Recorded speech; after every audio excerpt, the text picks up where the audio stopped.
Yo what's up guys, welcome back to another video. आज की इस वाली वीडियो में मैं एक्सप्लेन करने वाला वन पीस का एपिसोड नंबर 1082। तो चलो बिना कोई टाइम वेस्ट के वीडियो को स्टार्ट करते हैं। एपिसोड की शुरुआत में हम लोगों को देखने मिलता है फ्लावर कैपिटल का सीन, जहाँ नामी शूटिंग गेम्स खेल रही होती है और वो टारगेट पर एम करने की कोशिश कर रही होती है और चॉपर एंड ओटामा उसे चीयर अप कर रहे होते हैं। नामी शूट करती है बट उसे टारगेट मिस हो जाता है। बट तभी वहाँ आ जाते हैं हमारे गॉड उसॉप और वो कहते हैं कि क्या तुम लोग किसी के बारे में भूल रहे हो। सभी लोग उसॉप को देखकर खुश हो जाते हैं। देन उसॉप कहता है कि ये चीज़ मुझ पर छोड़ दो। फिर वो पहले ही शॉट में परफेक्टली टारगेट को हिट कर देता है और ये देखकर सभी लोग खुश हो जाते हैं। और दिखाया जाता है कि फ्लावर कैपिटल में सभी लोग एंजॉय कर रहे होते हैं। बट फ्लावर कैपिटल के बाहर तो बहुत बड़ी फाइट चालू थी। देन जीरो डॉग स्टॉर्म सभी लोग रियोकुगु से फाइट कर रहे होते हैं। देन यामाटो मोमोनोसुके से कहती है कि अब वो उसकी हेल्प करेगी, लेकिन मोमोनोसुके उसके मना कर देता है। तभी रियोकुगु कहता है कि अब बस बहुत हुआ, अब स्ट्रॉ हेड लूफी को लेकर आओ और मोमोनोसुके को पंच मार देता है। कावामात्सु भी फाइट कर रहा था। इतने में राइजो स्क्रॉलिंग जुत्सु फायर एस्केप का यूज करता है और इससे ऐसा देखने मिलता है कि जैसे रियोकुगु जल रहा है, लेकिन वो बस एक्ट कर रहा था। और फिर वो राइजो पर अटैक करता है। वो उसके अंदर की सारी एनर्जी एब्जॉर्ब कर लेता है और फिर एक एक करके सभी लोगों को पकड़ लेता है और कहता है कि एडमिट कर लो कि तुम्हारा मेरे सामने खड़े रहने का कोई चांस नहीं है। तभी यहाँ सीन शिफ्ट होता है तेंगुसान पर, जो कि जमीन पर से एक लादी हटाकर नीचे जाने का रास्ता ओपन करते हैं। और तभी इतने में वहाँ लॉ आ जाता है। रॉबिन उससे पूछते है कि उसे कैसे पता चला कि वो यहाँ पर है।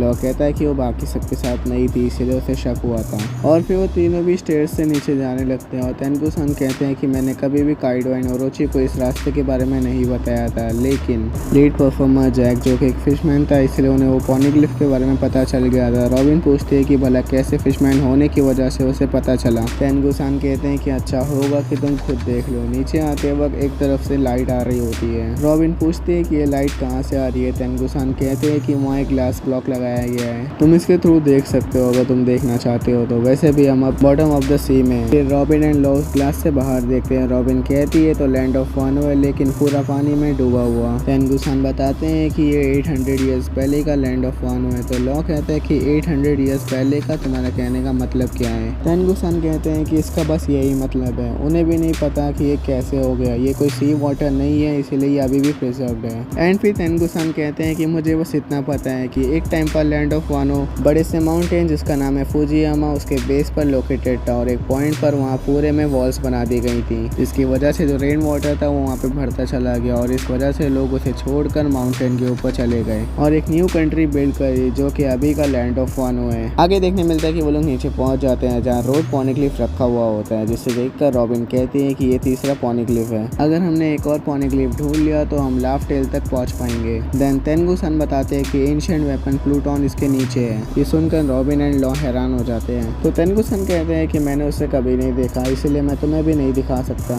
उसे रिड्राइव करने के लिए वॉल्स को रिमूव करना होगा।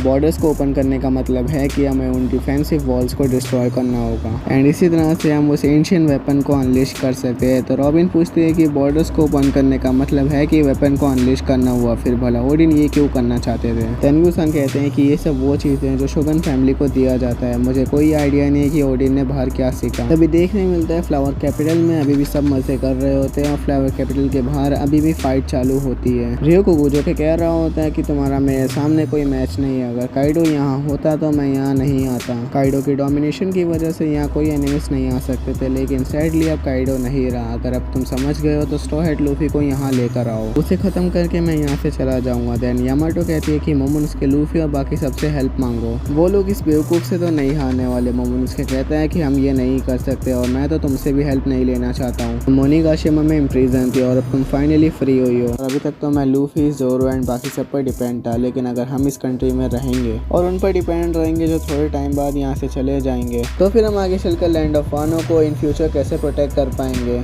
और फिर मोमोनोसुके ब्लास्ट ब्रेथ शूट करने की कोशिश करता है, लेकिन वो फेल हो जाता है। बट फिर भी मोमोनोसुके अगेन एंड अगेन ट्राई करता जाता है। बट तभी मोमोनोसुके को लूफी की आवाज़ सुनाई देती है। मोमोनोसुके फिर अपनी फुल पावर से रियोकुगु पर ब्लास्ट ब्रेथ शूट करता है, इतने पावर से कि रियोकुगु की हालत खराब हो जाती है और लिटरली खत्म होते होते बचता है। रियोकुगु एक न्यू प्लांट से वापस ट्री में चेंज होने लगता है। इतने में हमें देखने मिलता है शांक्स, जो कि अपनी colour of the supreme king से उसे वहीं रोक देता है। रियोकुगु कहता है कि ये रेड हेयर पायरेट्स, क्या तुम वहाँ हो। तो देखने मिलता है कि शांक्स की हाकी से उसी की क्रू के काफी सारे लोग बेहोश हो गए होते हैं। शांक्स रियोकुगु से कहता है कि मैं ये नहीं कहूँगा कि ये फेयर नहीं है नेवी, लेकिन थके हुए लोगों पर अटैक करना, जबकि ये जानते हुए कि उन लोगों ने पायरेट्स की हिस्ट्री बदल दी है ये तो सही नहीं है ना, तुम्हें नहीं लगता कि तुम्हें न्यू एरा कुछ ज़्यादा ही डरा रहा है। रियोको को कहता है कि मैं तुमसे फाइट नहीं करना चाहता हूँ। दूसरी तरफ यामाटो मोमोनोसुके से कहती है कि उसने कर दिखाया और मोमोनोसुके भी ये बात से खुश हो रहा होता है। अब यहाँ सीन आता है लूफी की तरफ जो कि कहता है तो ये अब खत्म हुआ, गुड जॉब मोमो। तभी जिम्बे कहता है कि उसने बहुत स्ट्रॉन्ग हाकी फील किया। लूफी भी कहता है हाँ, और इससे मेरे माइंड में एक पुराने फ्रेंड का फेस याद आ गया था। और देखने मिलता है Red Hair Pirates Land of Wano के बाहर से चले जाते हैं और यहीं पे ये एपिसोड खत्म हो जाता है। सो तुम लोग को ये एपिसोड कैसा लगा और तुम लोग को ये वीडियो कैसी लगी नीचे कमेंट्स में बताओ। एंड अगर तुम लोग को ये वीडियो अच्छी लगी हो तो लाइक कर देना, चैनल पर न्यू हो तो सब्सक्राइब कर लेना। बाकी अब मैं मिलता हूँ तुम लोग से नेक्स्ट वीडियो में, तब तक के लिए सायोनारा।